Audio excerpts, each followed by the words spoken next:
Good morning. I welcome you all for the next topic, and that is functions in C. So today we are going to introduce this functions topic, and in the later lectures will extend it. We'll take it further. Okay. So before starting with the function, first of all, we should know what are the different categories, what are the different types of programming language that we generally heard of. So first of all, we have imperative programming languages. Okay, so imperative programming languages are basically a category of programming languages in which we write some statements, and those statements are responsible for the change in the state of the system, right? So we are putting some statement, and there may be some kind of transfer of data, some kind of operations may be there. So there is some change, like there may be some change in the memory, there may be some change in the contents of register. Okay.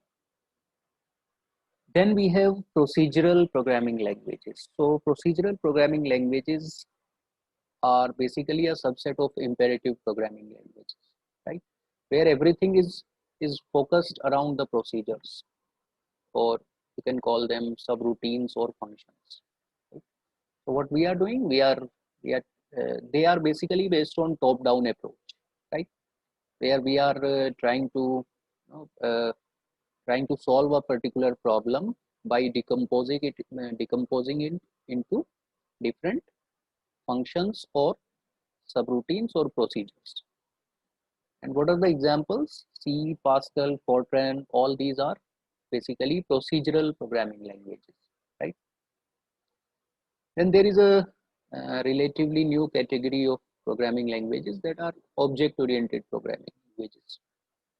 Obviously, we are not going into the details of object-oriented languages because that is not a part of our this particular uh, series of lectures. Okay, but uh, yes, these object-oriented programming languages examples are C++ and Java. They in which they are basically solving the problems in a bottom-up fashion where everything is focused around real-time objects, right?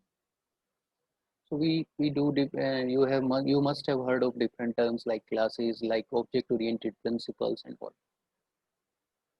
Then there is a category of this object-oriented programming languages that are object-based languages.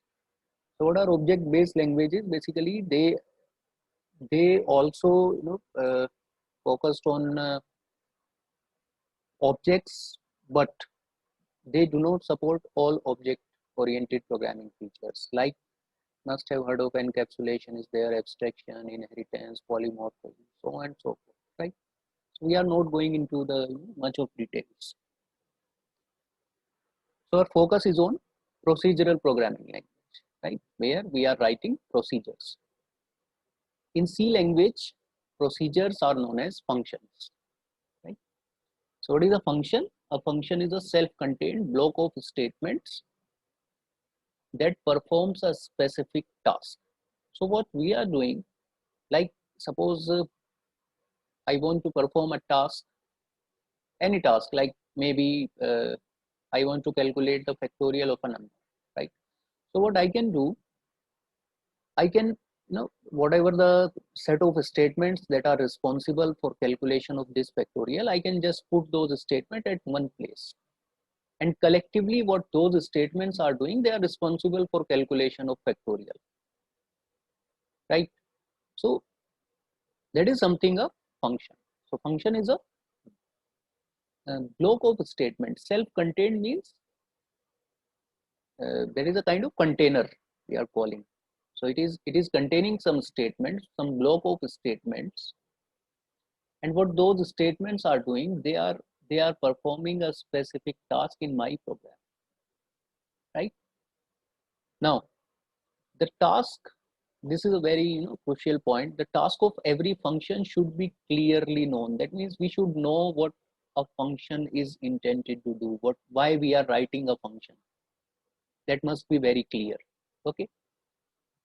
And then only those statements must be written, only that particular task must be implemented in that function. So every function will have a different task assigned, right?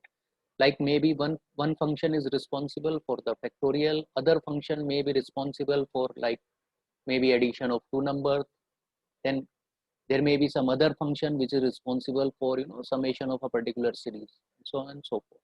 Okay.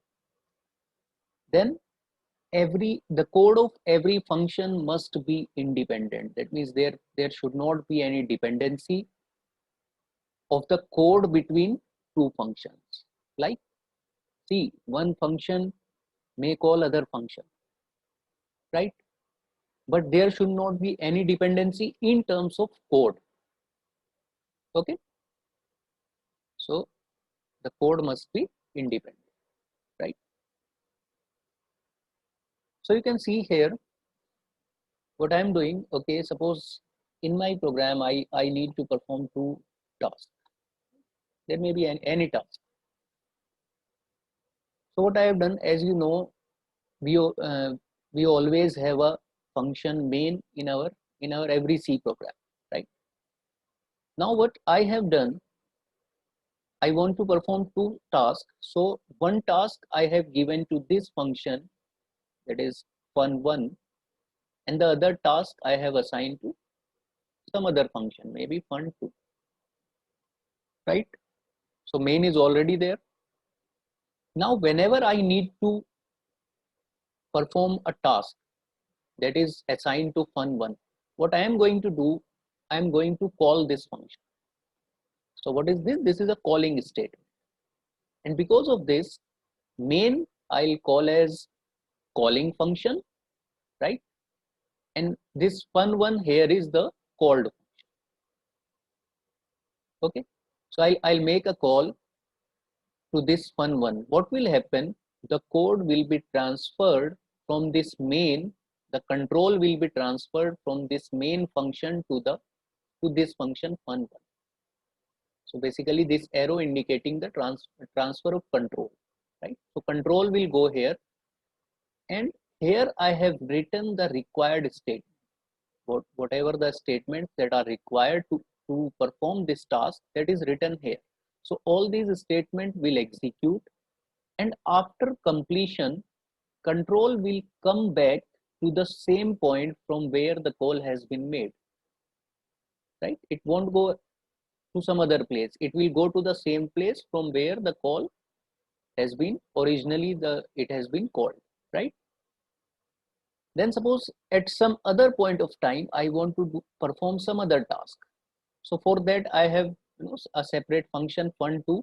Again I'll make a call. Control would be transferred. This block will be executed, and again the control will come back to the same point, right? Now the question is, how many times I can call a particular function? I can call it any number of times and anywhere in the program, right? Even this fun1 can call this fun2 also. So every function can call other function, right? Now the question is, why we need functions, right? What are the advantages of using functions? So the first one is it enables the reusability of code. Now what is the meaning of reusability? So what we are doing, we are writing a code once, and we are writing a function once, and we can call it any number of times and anywhere in the code. So that enables the reusability, right? Then other advantages, it simplifies the process. Okay. Now what we are doing, instead of doing all the tasks in the main function, what we have done, we have divided the different tasks to the different function. So obviously it will simplify the whole process, right? So coding would be easier. Then testing is again easier, right? Like there is if I go to previous example, like there is a issue with with the task that is performed by func2, but fun1 is performing well, it is performing okay, right? So I can, for testing purpose, I can just focus on this fun2 instead of the whole code, right? Suitable for solving big problems. As we are doing, we are dividing our problem into smaller sub problems, smaller functions, right? Smaller procedures. So it would, now we can focus on big problems also.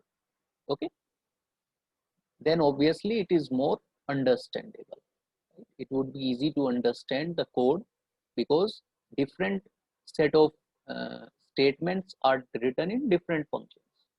So it would be more understandable for the programmer, for the tester. Okay, then what are the types of functions? So basically in C, uh, we have two types of function. One is library or predefined function. Okay, so these functions are already available in our language library. So there is no need to implement these functions. These are already implemented. What we need to do, we just need to use them. And before using them, what we have to do, we have to include that particular file from where they can be fetched.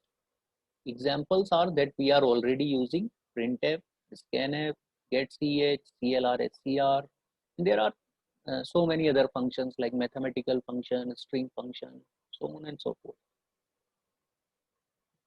What is the other category that we'll mainly focus on? That is the user defined functions. Okay, so as the, as you can see, it is user defined. User defined means these functions would be created by the programmer. Okay, we would be responsible for creating these functions, and after creation we can use them like our library functions.